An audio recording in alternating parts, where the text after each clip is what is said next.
insect farm. Pembentang kita pada hari ini daripada Protenga. Kita silakan Cik Fifi dan juga Mr. Leo. Please come here to give your talk. Okey, dipersilakan.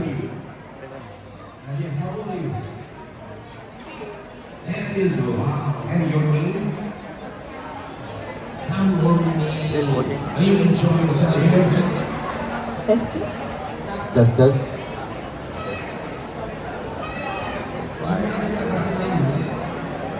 Wow, you can speak bahasa Malaysia. Alright. Alhamdulillah, because we are one in Malaysia. Okay, usia berapa tahun? I 10 tahun. dah lama tak cakap in front of people. So, Jadi Joe, I don't know what's my name, tapi tak apa. Right. Assalamualaikum everybody. My name is Salamaha Fifi. I feel like this is my event because I have my name in it. I'm the director at Protenga Syndrome Berhad, and thank you Bioeconomy for inviting us. We have a booth here. Protenga, we are insect farmers. We are one of the first insect farming companies in the region. So today, we're going to share with you about how we are making insects work for our planet, our pets, and for you. So this year's theme, Maha's theme, food security, is something that I'm happy to see when I saw it. It's because it is the reason why we started, why we work with the company. We think about what our food is, how to make our food secure. And we believe that we can solve it with our mission in making insects work for you. So, let me give you an intro. Give you an intro, okay? So, by 2050, I think we all know this already, that by 2050 there will be about 10 billion people in the world. 10 billion people. Right now, we are at 7.7 billion, which means in about 30 years' time, we need to feed about 2.3 billion more people. We need to accommodate more to all these people. So what do we usually feed them? We feed them vegetables, we feed them fish. And to do this, we will need to clear land. Need to clear land to grow more crops. We need to fish more fish from the ocean. When we grow more land, when we clear more land, our vegetables, they need a lot of water. We'll use a lot of pesticides and a lot of chemical fertilizers. And then our farm fresh fish, when we easily buy fish from the market and we eat them, it's actually grown in cages where it's susceptible to diseases, and it's not very healthy for them. And when we think of food that we want to eat, it's so simple that we just go to a supermarket and get any ingredients that we want. But actually, behind the scenes, there's a whole complex supply chain that's going on, and we don't see. And all of this, it produces a lot of waste. So just now we talked about how we don't have enough food, right? We are accommodating to a growing population. We don't have enough food. We need to grow. We need to clear more land. We need to grow more food. But at the same time, 1/3 of our food goes to waste. And this is at all levels of production. From agriculture, there's waste. From when we process the food, there's waste. In logistics, there's waste. At the supermarket, there's waste. In your kitchen, there's waste. Even all the way to your bowl, when it's already finished. When you're eating it, there's waste. 30% of waste on all levels of food process. Not enough food, there's a lot of waste. So it's a bit of a paradox problem what we have right here. As we talk about not having enough food, we also need to think about what our food eats. So we eat chicken, we eat fish, we eat plants. What do they eat? They eat animal feed, and right now Malaysia has a significant protein deficit. We rely on protein from imports from other countries. So we have the rice, we have the carbohydrates, we have the oil, but we don't have the protein part. That's why we need to import. And then Malaysia has its strength here, where we have our abundance of low value biomass. That is this low value biomass still has nutrients, but it is usually disposed or exported as cheap animal protein ingredient. So we actually lose out this opportunity when we export, but we can actually do something with it. So this is where what we do comes in. Introducing our fly, they are called the black soldier fly. The black soldier fly, this whole life cycle of it is it's very fast, about 50 days. They are not a pest nor vector species. And then they can convert palm oil byproducts to become high quality protein. So if you think about it, insects, so when I talk about high quality protein, they are actually for animal feed. If you think about it, insects are already in the ancestral diet of our food. Chicken, they scratch the ground, they're actually foraging for larvae of our worms. When we go fishing, we even use cacing as an umpan, right? Naturally, fishes also will leap up to catch insects. If you have cats or if you have dogs, they will also catch insects to eat. It's all very natural food already. Insects can also become fertilizers. The byproducts of the insects can also become fertilizers. You think about how rich the forest is. It does not need fertilizing, but it's already very rich. What we don't see is that there are millions of insects already fertilizing the earth. So what insects are actually just a very natural solution to what we've been doing. So what Protenga can do, that just now I talked about how there are waste from all levels of production or process. So Protenga, we can take the agricultural biomass, the waste from agriculture, we can feed it to insects, and then the insects we can get the protein, the oil, and the fat. So this, to show you an example of this is you can see, this is the insect that has been dried. Dried insect from here, we can extract the protein and the oil, which can be used for animal feed. And then the leftover byproducts, like the undigested matter, I would say their poop, their sheddings and their plastics can be used inside fertilizer. So the Protenga, we work with feed mills to produce insect-based feed for shrimp. So there would be health benefits. The shrimp can be more disease resistant because they can get fresh protein. So we are looking to work with more farmers in the shrimp industry to try our products. Then about frost, through our existing pilot production, we have returned about 300 tons of carbon back to the earth, organic carbon back to the Malaysian soil. Yeah? The insect frost can replenish the soil health, and then we can introduce a healthy microbe to the soil through our fertilizers. Then not to forget our pets. Our pets actually consume about 20% of the world's meat production. 20%. While we are talking about food security, actually 20% of our food is of our meat production is for insects. Not for insects, for pets. So we can also produce insects. We can also produce pet food using insects. So because we are the insect farmers ourselves, we have the opportunity to take fresh insects directly from the farm into our pet food. So these insects, the goodness, the nutrition and the freshness of the insects is all packed inside one pouch. From farm to fork, we are the first insect pet food producer who can do this. it's a farm to fork model. From the farm into these pouches, it can be done in less than 1 hour. So it's like freshness silk for your pets. And all of this is done through our smart insect farm technology, which my colleague or CEO Leo will be talking more about it. So, yes, I pass the mic back to Leo. All right. Thank you very much.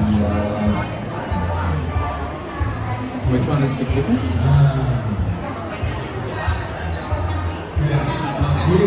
All right, fantastic. Thanks a lot for joining for this session, and thanks for the introduction. So we have the insect products, the insect nutrition products that have benefits and value already today to livestock farming, to aquaculture, to plants, and also to our pets. Now, in the background of that is the real innovation, right? It's what makes us produce the protein in a consistent, sustainable, and profitable way.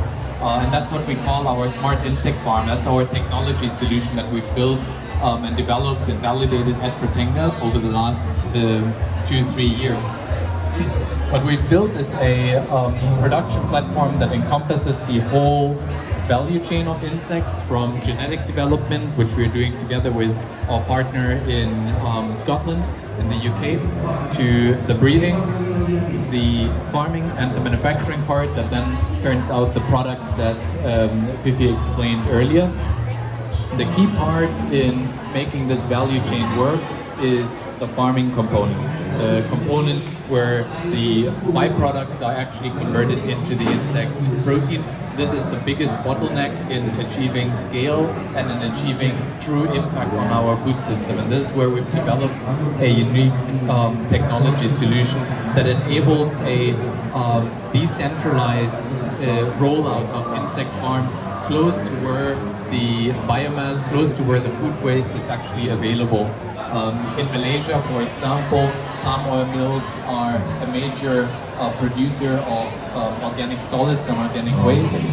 Our farm concept and our farm technology enables us to put farms close to either co-located or in the vicinity of oil palm mills and use some of the sludge materials that come from decanter cakes or even from homemade, divert them up and extract protein out of them rather than letting that go to waste. We can use that also on palm kernel meals. It can be used on a whole range of organic materials.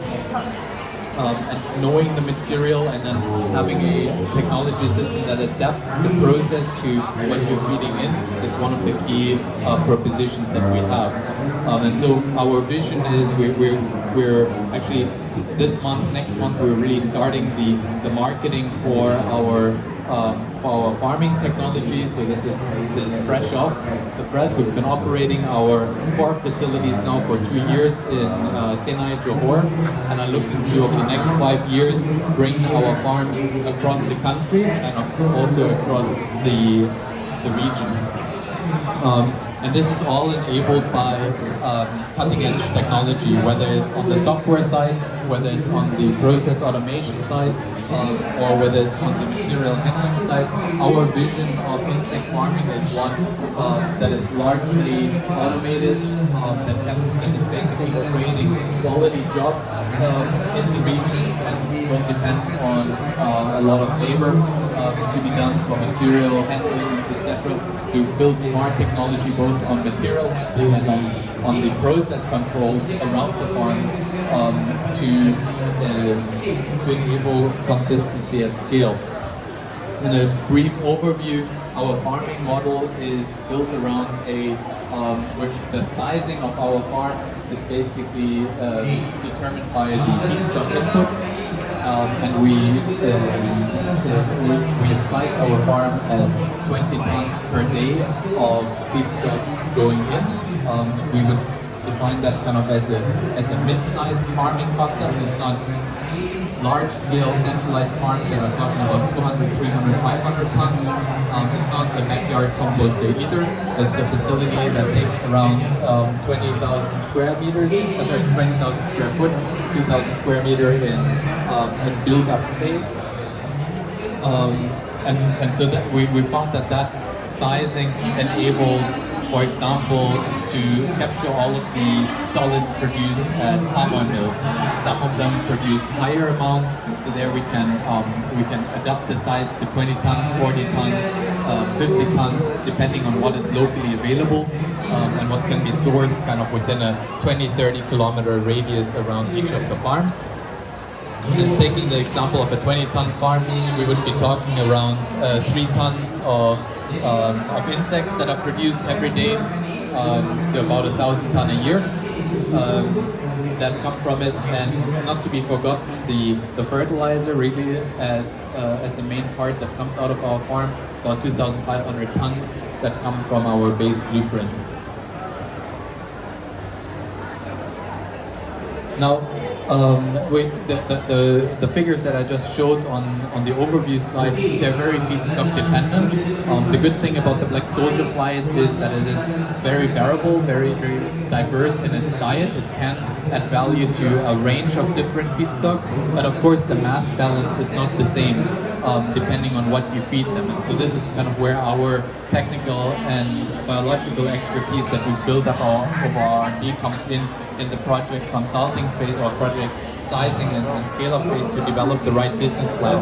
Depending on what you feed into the system, you get different out both in mass balance, in regulatory compliance on what you can do with the product. So here, for example, a manure-based farm, you could in Malaysia think about poultry manure being a major environmental problem that doesn't really have a good solution, a value-adding solution. Our insects farm can add value to it, but the conversion rate are a lot lower than, for example, for spent grains or for food waste, where where you see the larvae portion in the mass balance is significantly higher.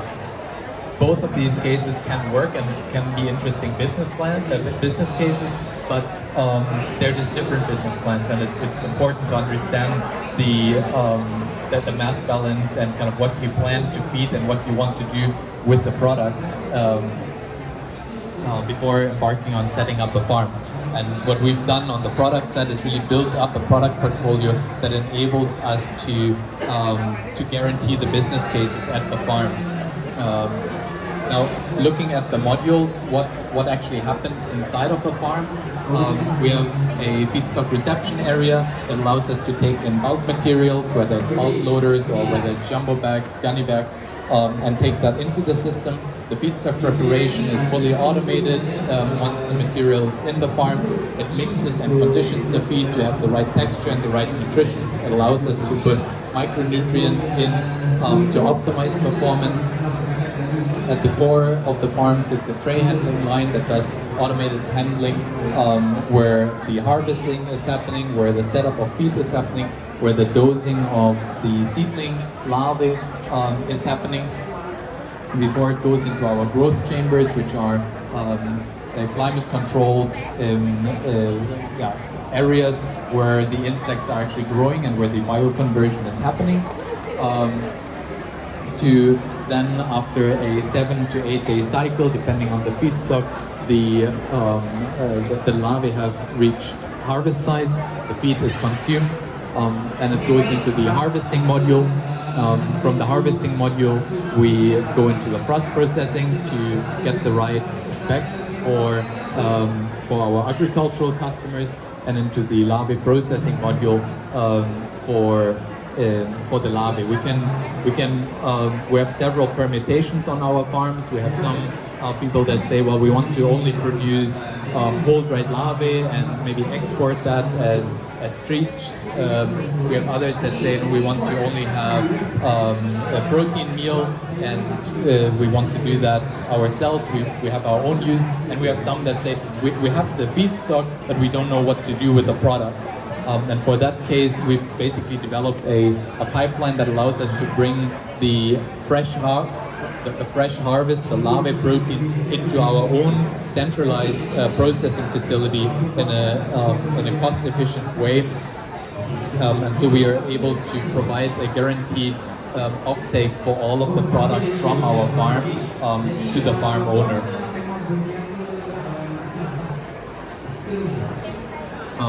This is how basically the schematic looks like on a base layout, on a base blueprint. You have a central access point, you have the feed material reception area, preparation area, the handling line.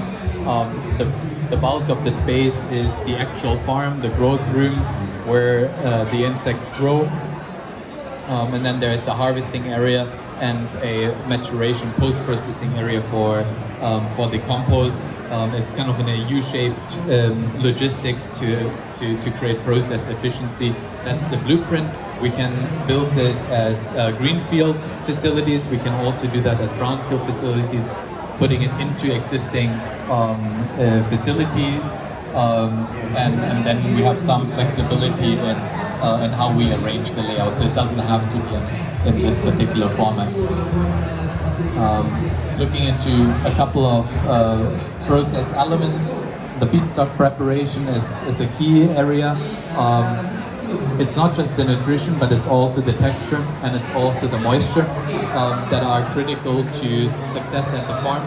Unlike other livestock farms like poultry or pig farming or cattle, the insect larvae actually lives inside the feed substrate, and it's fully surrounded by the feed substrate, and so you have a lot more, and it's a moist feed substrate, right? We're talking about a 70% moisture range, and what that means is that you have a lot more microbiological insect interactions happening as part of the process, right? You're keeping the ideal temperature and humidity range for insects is kind of ideal microbiological growth range as well. And so it's important to understand those dynamics between the insect and the microbes to the advantage of the production system rather than the detriment of it. And there the conditioning of the feed is key, and the conditioning of the environment within the growth area is also key. A lot of people, especially in Asia versus Europe, say, well, here in Asia we have the advantage that the temperature is perfect, it's already hot, it's already humid, it's great for insects, while in Europe you have to heat a lot and that brings up the cost, so you need to bring the temperature to essentially tropical temperatures. That is true. However, when you do intensive farming,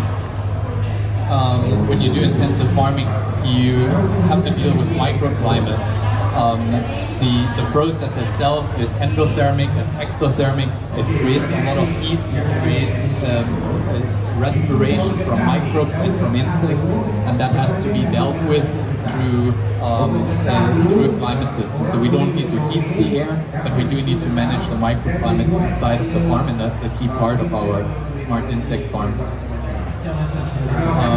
One thing that is often forgotten when you talk about the technology is also that the production system, especially when you want to build many farms around the world, or around the country, and there again we can learn a lot from poultry. Biosecurity and sanitation are key aspects to a successful farming operation. And it matters how you build the farm in order to facilitate that or to create a lot of headaches on the sanitation program. So from the start, we've developed our blueprint with GMP Plus standards in mind, which basically opens the farm production to international standards and export quality products. We've developed our information management, our farm management system with those standards in mind. And that kind of brings us to almost the last part. What we've developed as part of the physical setup is also a digital setup, kind of a digital twin of our farm that we call the Insect Operating System, or Insect OS, that provides farm monitoring, but that also provides management system monitoring. So we're talking about sanitation program, we're talking about the consistency of the feed formulas. That is all controlled through our software system. It can be controlled remotely. There is an on-farm interface for the operations manager to do that, and it provides visibility about the material flow. It provides visibility about the processes being done by the operators, It's one of the key things that when we started out, we saw there's a lot of good intentions, and you have the consultant, and once the consultant leaves, there's a slow degradation of performance across farming systems, because you do here a shortcut, you do there a shortcut, and there's no visibility into that. And that's what we look to tackle with our insect operating system, to really provide real-time visibility into processes. Anything that is reasonable to automate, we automate. Everything that we should be done manually, we do with strong guidance and monitoring on the process control.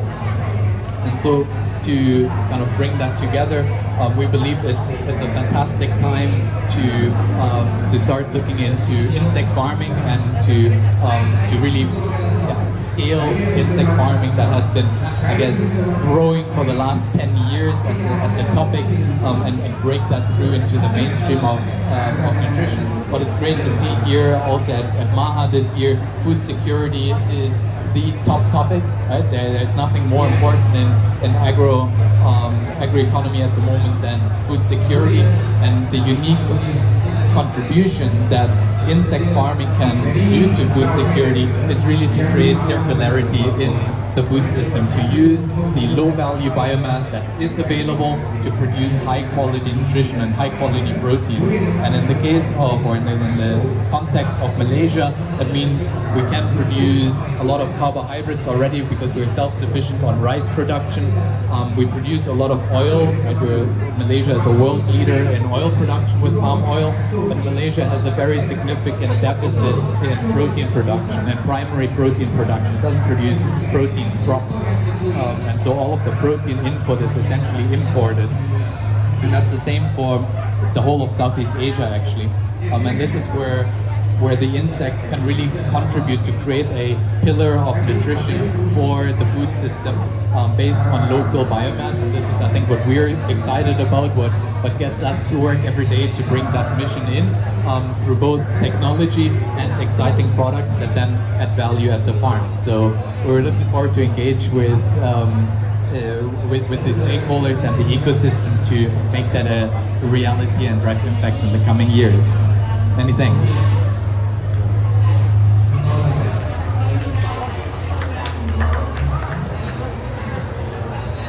Not sure whether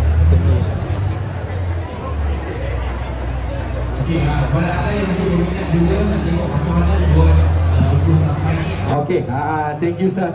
Thank you very much. Terima kasih kepada Protenga, tepukan yang paling gemuruh untuk Ms Salamaha dan juga Cik Fifi kerana sudi bersama kita pada hari ini. Any question? Ada semua persoalan yang nak ditanya kepada mereka? Ada? Okay, sir.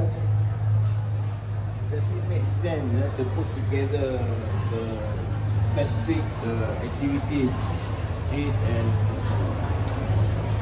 prawn farming together with others? Because we're talking about technology, we're talking about less labor, put at one place. If it's suitable, then we can do total farming community, modern facility. Situan? Yes, I think that's a good point, right? So ecosystems of food production and of circularity, I think, are really promising. And for example, with prawn, with shrimp, with Udangala, there's a lot of potential because it's a natural nutrition already. With poultry equally, I think on a conceptual level, it is very exciting. And then one needs to look at really the specific of the application. I think the aquaponics idea is a bit of a cautionary tale on these combinations, because in principle aquaponics, vegetables and fish is like a fantastic setup, makes a lot of sense, but until today there's not actually a large-scale commercial example of this really working out, because in the detail then the needs of the plants are a little bit different and the needs of the fish are a little bit different, and bringing that together is actually more difficult than it seems on first sight. But that being said, I think there is a lot of potential for co-location and ecosystem development around that. I mean, this is how kind of multi-crop farms used to work, and also still today on a smallholder scale work very successfully. So yes, I absolutely agree. Baik, ada apa-apa soalan lagi? Any question? Yes sir? Okay, we're trying to use this protein, right, to feed the fish, but then the flavor come out is not as good as it's corn. So can those things be good about the insect protein? Yeah, that's a really, really good point. I've heard that from a couple of different people. I've heard that from pig farmers that said, oh, we tried it and the flavor was off. I've heard it from fish farmers. I haven't seen any I haven't seen any study that actually showed that, or a first-hand interaction with someone who tried it. Because what is also true is that not all insect protein is made equal. So if you do it kind of in a backyard setting and your insect protein is not high quality, then maybe the effect on the animals is also not very good. I mean, it's the same if you have a fish farm and you take a fish and you eat the fresh fish, you feel good, and you leave it in the sun for one day and then you eat it, you certainly won't feel good, right? And so I think I operate a farm that's in Scalable, the aquaculture farm. You see, I don't know, we feed this black soldier fly. Maybe the protein or the oil is different, right? So somehow the fish has that kind of smell, that kind of oil from the insect. I'd love to see that. And we have done trials on that aspect with fish with barramundi, and the taste was excellent. No off notes on it. Then we used a 30% inclusion of insect protein in it. So it does not have to create a off taste. If you operate a farm, let's engage. Let's see whether we can do a small trial first, and see whether we have off taste or not. I would love to partner on that. You can try, I think. What species? You see, on the beginning, because we are very enthusiastic about breastfeeding high protein, right? Fish better protein. Then when the taste comes out, I think the buyer say that what kind of is this? What fish species do you do? Tilapia. Okay. I was talking with another tilapia farmer earlier on who also was interested. Maybe we can do something together. Yeah.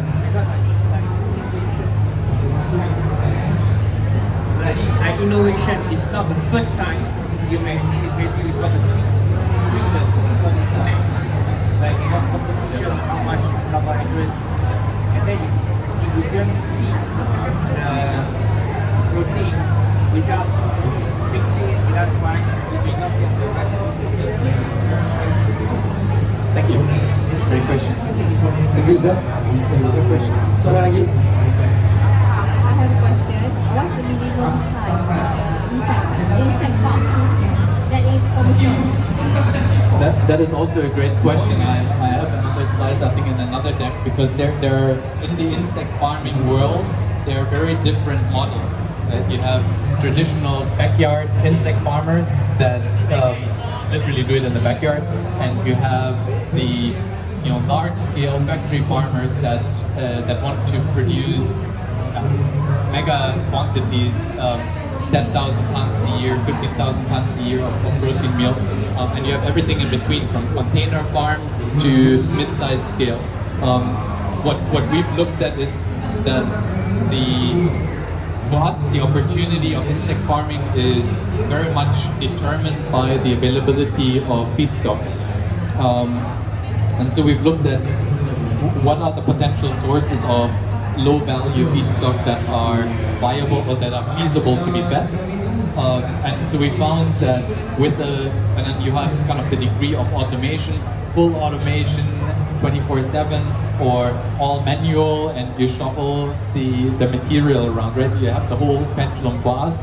In our analysis, we've kind of come to 20 ton per day being a good size to allow regional decentralized farming, and at the same time to justify a degree of automation that reduces the kind of the labor requirement to one person.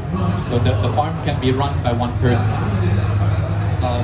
That was our analysis. We feel that if you go smaller than that, if you go to, let's say, one container model or 2 or 3 container models, you're gonna have too much logistics effort because you need to set up batches regularly.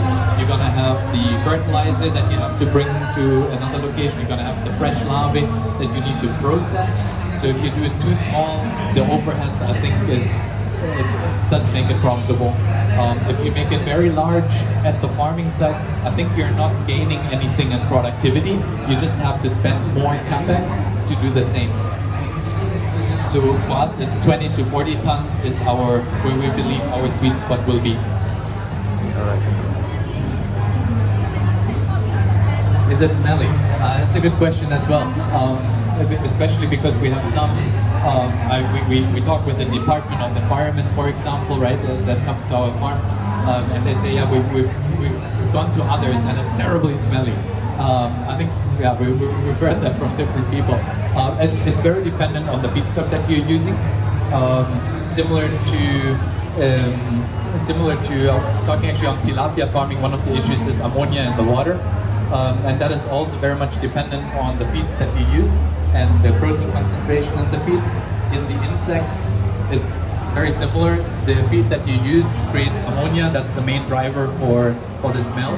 And so you have kind of the feed component to it, but you also have the process component to it. So if you're looking at the mass balance, you actually see that the respiration component of it is relatively significant, right, in the mass balance. And that respiration is when you manage it well.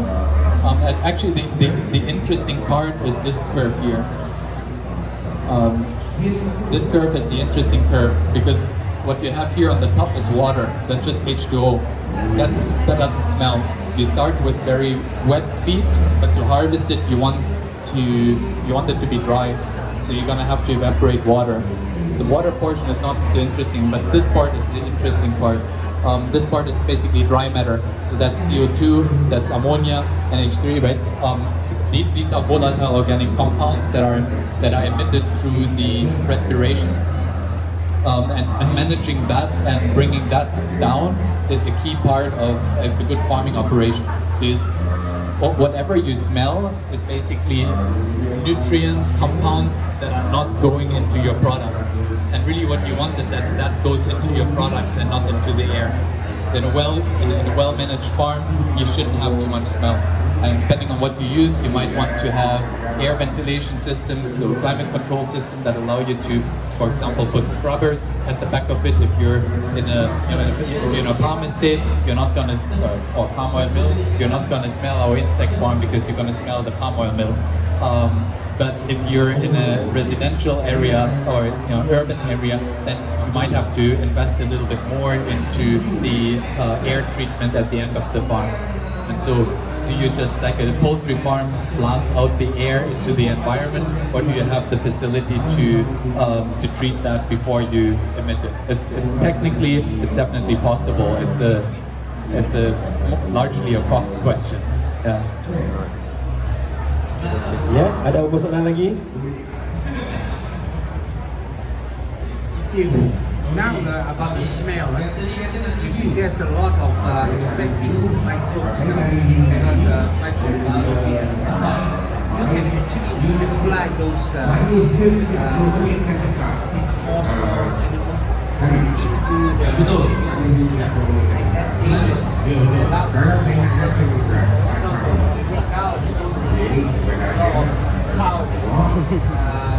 animals into chicken farm. They're not as smelly as before because the smell is digested protein. It's about the protein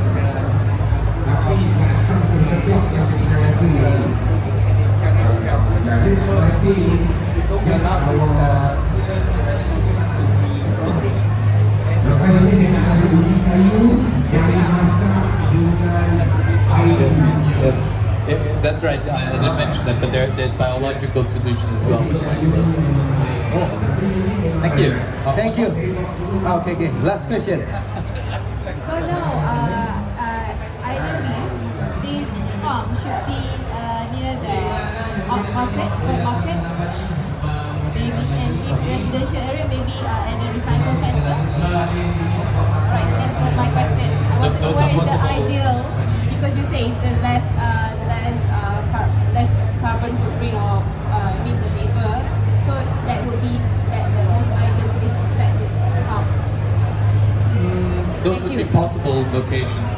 For our focus, we're looking at the at agri byproducts in the first for the first set of farms, because it provides a more uniform product that we can apply to more product applications.